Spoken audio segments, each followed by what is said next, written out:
So far, I've leveled a foundation, built myself a floor, notched a bunch of logs, stacked them into walls, and cut my door opening. And now my cabin is about shoulder height when I stand on the inside, and I'm gonna have to start making it pointy. But first, I'll just show you how I've been notching these logs in case you missed the first couple episodes. What I need to do right now is measure the gap on each side of the center line of this log. It's about a 2-inch gap. So if I make this notch 2 inches deep, the log will be touching right there. I don't actually want the log to be touching though, because I need to be able to shove chinking in between each of these logs. So I take my square and I make sure that the top is level.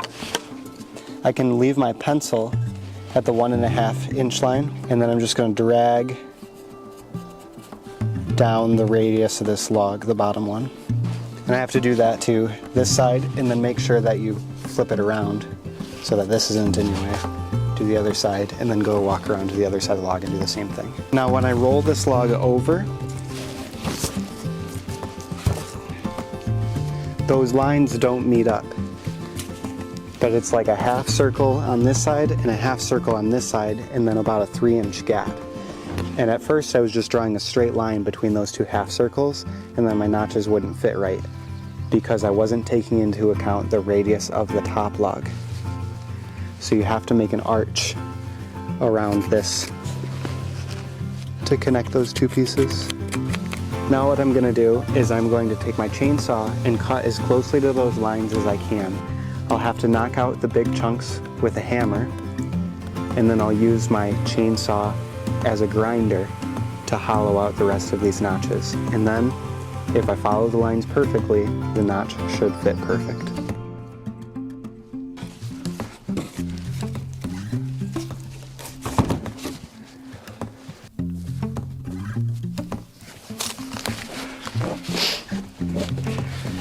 This part of the door frame is smack dab in the middle of the cabin. If I put my ridge pole in between these, then I can use these two pieces to secure the ridge pole. Or the ridge support, I guess. So if I go like this, it's pretty snug in there. Now I'll just take some of these long nails and pound it in from both sides. And then I'll make one extra of these and do the same thing on the back.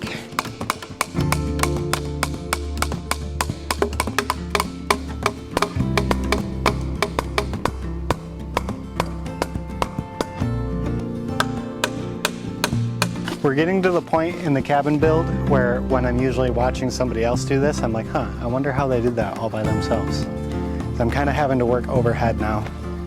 But luckily these spruce logs aren't too heavy.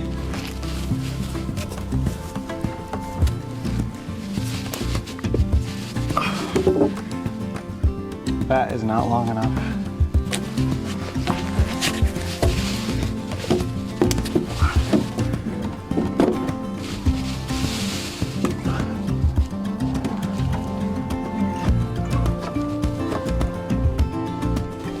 This will be the easiest notch I've made yet. It just needs to be perfectly square.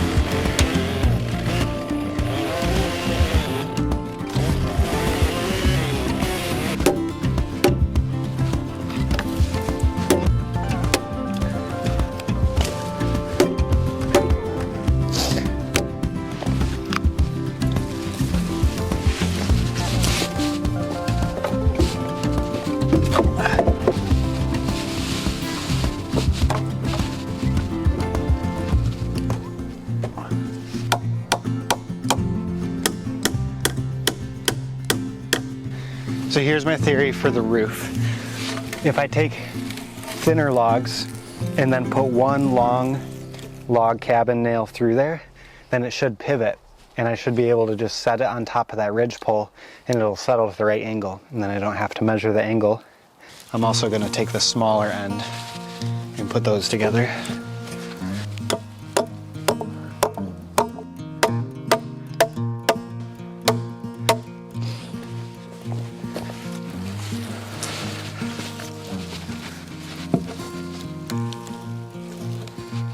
Nice pivot.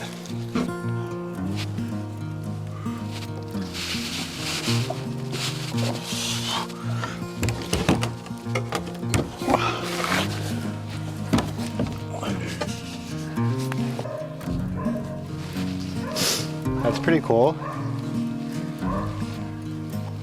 Both of these guys are 6 feet long and they hang down that far, which I think is perfect.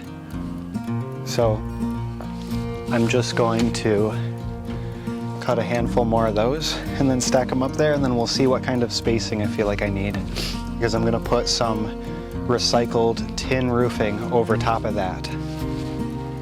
And I think it's important to have a little bit of space where the stovepipe goes, because I don't want to burn down my cabin. So I'm not sure how many I'll need.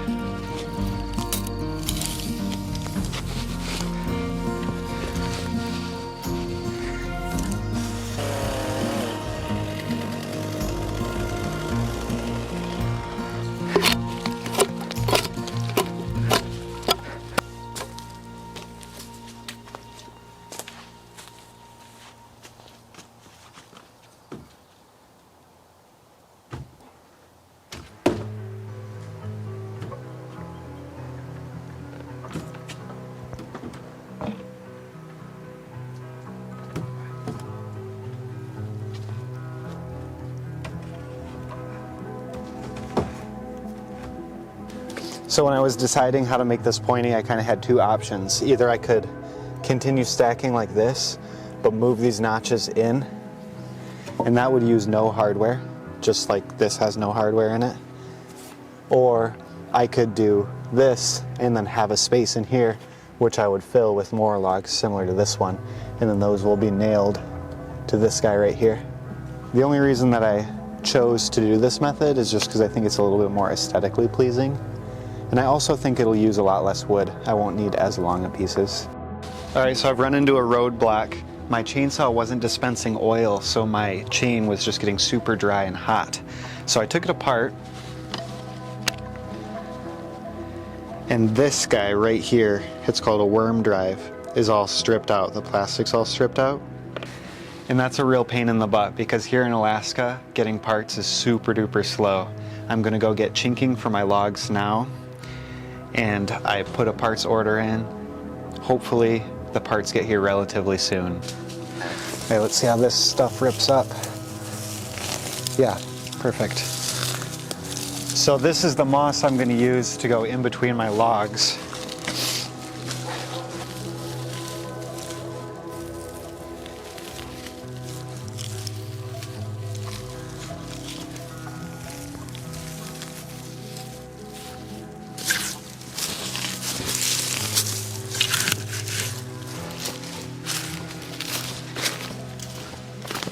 What's up, dog?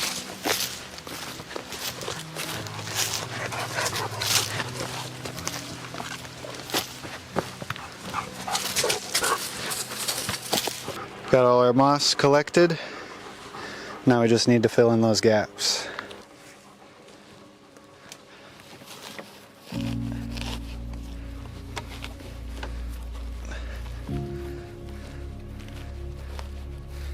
And this stuff packs in here super tight. I think that's gonna work way better than I thought it would.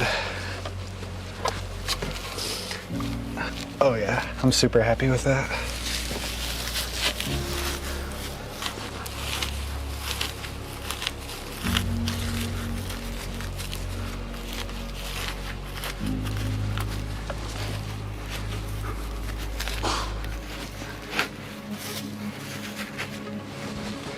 So I had a friend come over, an old sourdough, which means he's been in Alaska for over 25 years. And something he said that I didn't really believe is it's better to have a bigger gap between your logs than a smaller one, because when you're chinking, you need to be able to push it into those gaps. And you also don't want it to be too tightly compacted, because then it loses its R value. So some of these notches I made so close, which looks better during the construction process and gets me less mean comments on YouTube. But when it actually comes to insulating your cabin, you kind of want those big gaps.